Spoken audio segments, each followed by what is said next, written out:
l'outil qu'on va utiliser, c'est IntelliJ IDEA. IntelliJ IDEA. Vous le lancez. Et parfois, la première fois, il vous demande d'accepter la licence, tout ça, vous l'acceptez. Là, apparemment, c'est déjà fait.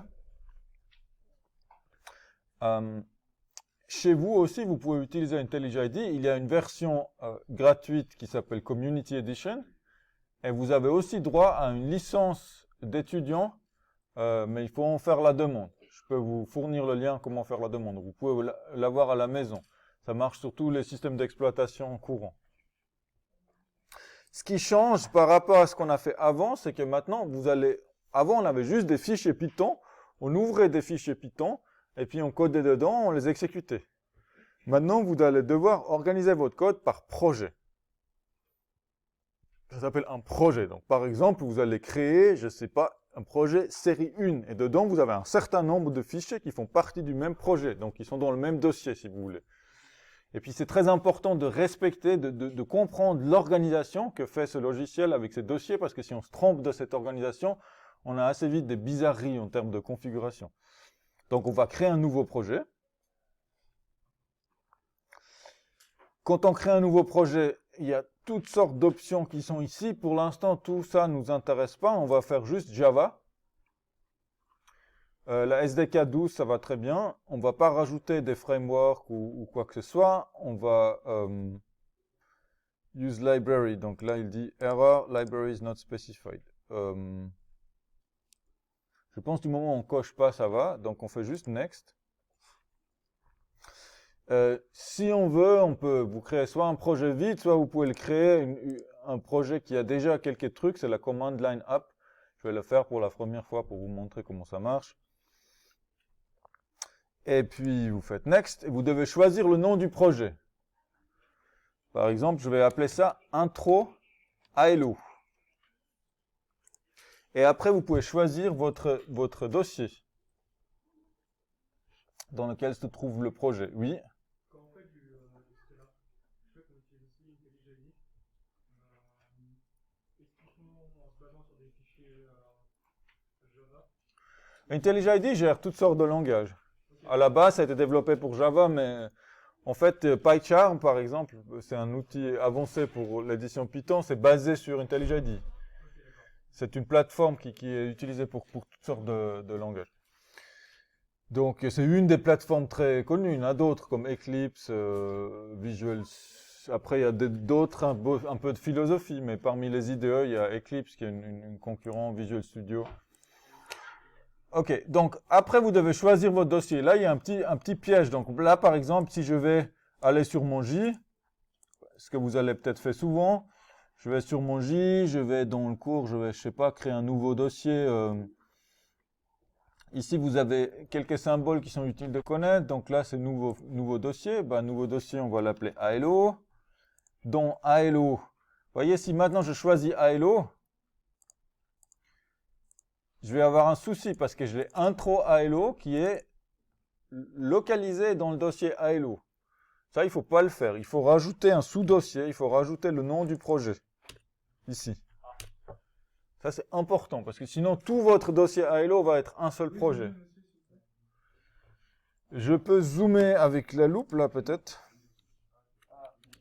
N'hésitez pas à... Loupe. Waouh. C'est une possibilité pour organiser votre code. Mais souvent, une erreur qu'on fait, c'est qu'on met un nom ici, après on choisit le dossier, et ça enlève le nom. Donc, il faut faire attention que le dossier ici a le même nom que le projet. Ça, c'est une erreur de manipulation assez... L'interface, elle n'est pas bien faite, si vous voulez. Elle vous induit à faire cette erreur. Mais c'est important de ne pas mettre ici juste ILO. Parce que si vous mettez juste ILO, le problème, c'est que tout dossier ILO va être un seul projet. Et ça, il ne faut pas le faire.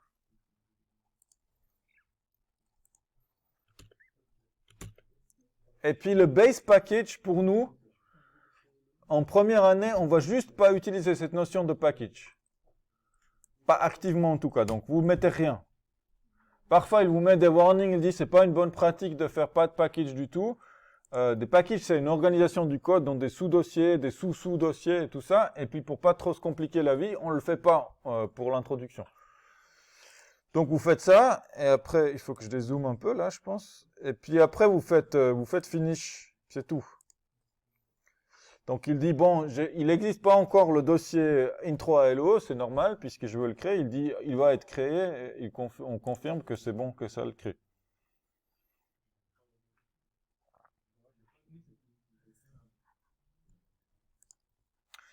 Ok. Maintenant, what's new, les tips, je les veux pas. Ok. Close. C'est quoi close? Ah, les tips of the day, ouais, vous fermez. Je vais changer les settings pour l'affichage. C'est très difficile pour vous de voir quand c'est en Darkula, là. Je mets IntelliJ Light. Et puis, je vais passer en... Pour l'instant, cette vue-là. Donc, vous avez une vue ici, ça s'appelle Project. Et c'est comme un navigateur de fichiers.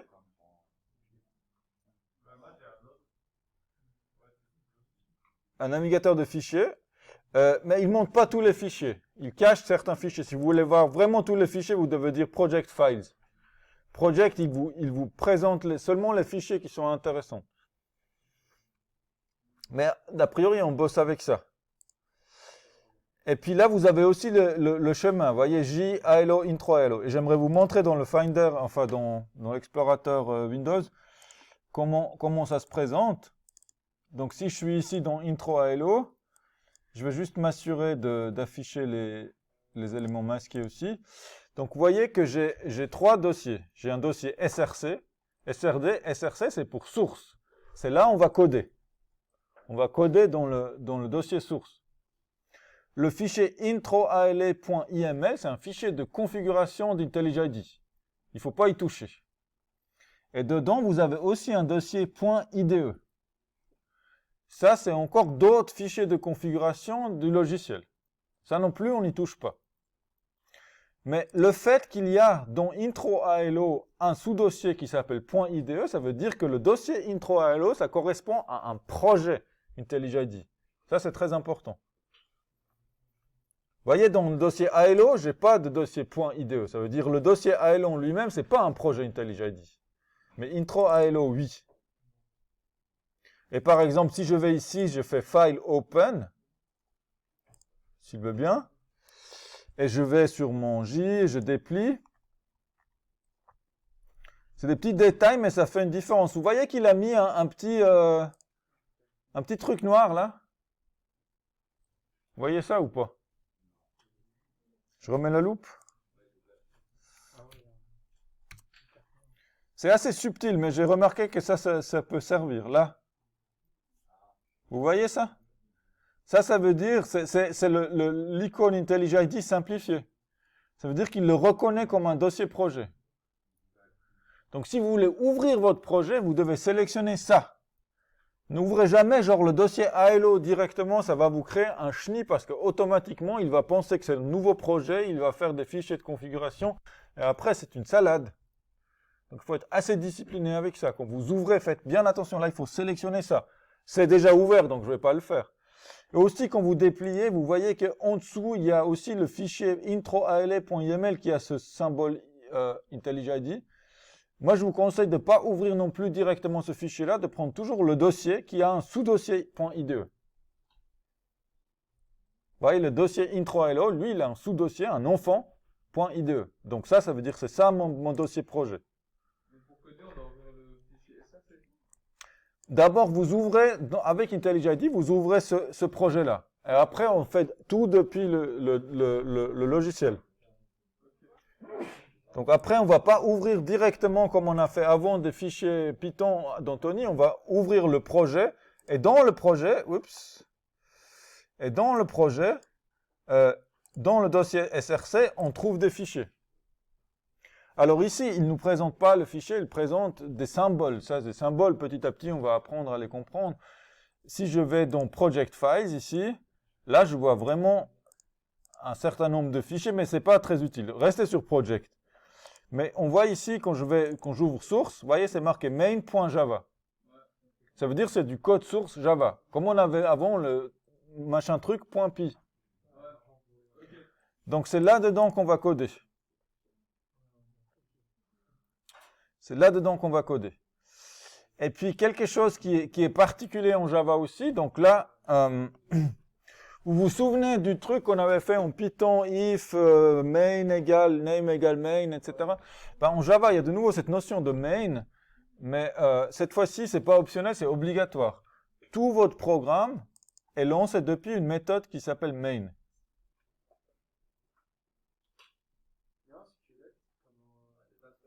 Pour l'instant, pas. Pour l'instant, il n'y a pas un squelette plus que ça à suivre. Mais ça, c'est même pas, c'est pas vos profs d'ALP qui vous disent il faut mettre ça. C'est si vous mettez pas ça, vous pouvez pas lancer votre programme. Ça, c'est Java qui vous impose. Ça, c'est le point de début de votre programme. Donc, c'est pour ça qu'ils disent après write your code here. Donc, par exemple, je peux écrire print. Alors non, je peux pas écrire print tout simplement. Je dois écrire system.out.println. Oui, il y a un raccourci, je vais vous montrer, mais hello, groupe 3. Et en plus, vous voyez, j'ai gardé plein de mauvaises habitudes, j'ai mis une chaîne de caractères avec simple guillemets. En Java, vous êtes obligé de mettre un double guillemet. Simple guillemet, ça marche pas. Et vous êtes obligé aussi de faire un point virgule à la fin de la ligne. Ouais. Ça, en Python, il n'y avait pas besoin de mettre des points virgules. Par contre, il fallait toujours respecter l'indentation. Java, vous pouvez coder comme un cochon, mais vous devez mettre des points virgules. C'est-à-dire, vous pouvez les aligner, vous n'êtes pas obligé d'aligner du tout. Par exemple, je peux faire une autre instruction. Bon, je vais déjà vous montrer ça. Allons-y étape par étape. Donc là, j'ai mon main. Et si je veux maintenant le lancer, avant de le lancer, je dois faire ce qui s'appelle un build. Donc j'appuie sur build. Qu'est-ce qu'il fait le build? Ça, je vais vous montrer ici. Il a maintenant généré un autre dossier. Voyez-vous? Le dossier out. Out. Compilation finish. Donc dans out, qu'est-ce qu'il y a? Production, intro hello, on trouve main.class. Si j'ouvre ce fichier-là, déjà, il ne sait pas comment l'ouvrir. Je vais quand même l'ouvrir. Je vais le forcer là avec Notepad++. Je crois qu'il y a un truc Open with Edit with Notepad++. Voilà. C'est pas pour vous. Le fichier .class, c'est pas pour vous, c'est pas pour moi. C'est pour qui? C'est pour la machine virtuelle Java, c'est-à-dire pour l'exécutable Java. C'est du code machine. On parle aussi de code binaire. C'est du code incompréhensible pour l'être humain. On n'est pas censé le comprendre. Cette étape-là, ça s'appelle la compilation. Vous voyez, j'ai un code source. Là, je comprends. Mais ce n'est pas directement le code source qui est exécuté. Ce qui va être exécuté, c'est ce truc-là. Le dossier, le fichier .class. Après, cette étape-là, dans Python, elle est un peu cachée. Il y a aussi un dossier PyCache. Je ne sais pas si vous avez déjà rencontré ça.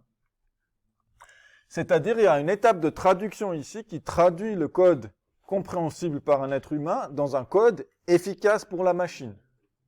On prépare notre programme. C'est dans beaucoup de langages, ça fonctionne comme ça. Après, pour l'utilisation concrète, vous pouvez aussi appuyer directement ici sur Play. Vous voyez? Là, Run Play ou ici, si vous voulez. Et ça va exécuter votre programme. Alors, comme je suis sur J, tout est très long. Et il affiche ici Hello Group 3. Voyez-vous? J'ai fait le print ici. J'ai juste fait un print.